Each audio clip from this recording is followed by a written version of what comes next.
que vous avez décrit complètement ce qui est finalement le tournant du siècle. C'était d'ailleurs exactement ce qui arrive aux médias. Pendant longtemps, on a pensé qu'il fallait décrire, donc on a beaucoup raconté finalement pourquoi est-ce que c'était injuste, pourquoi est-ce que il y avait tant de difficultés, pourquoi est-ce que finalement les femmes étaient 53% des diplômés et puis pas 53% ensuite au sommet des boîtes. Et puis à un moment donné, on se dit qu'il faut trouver des solutions.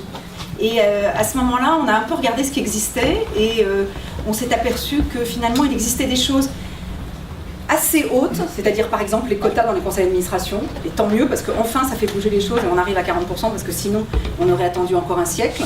Et puis on s'est rendu compte qu'il y avait des choses comme le Women's Forum, mais c'était pour très peu de femmes et très cher.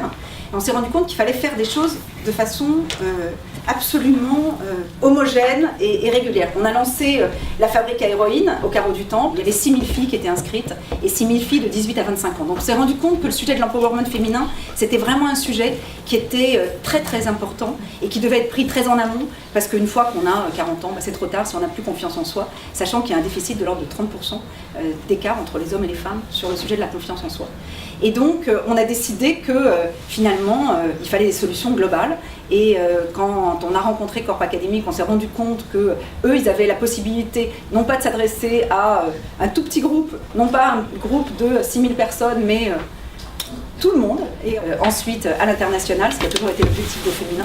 Et je voudrais juste te donner un chiffre qui est assez important d'une étude de McKinsey, qui montre que si on réduisait les inégalités entre les hommes et les femmes, c'est 10 500 milliards de dollars de plus qui seraient générés, soit 1% de la croissance mondiale. Donc on a vraiment tous intérêt à le faire. Merci.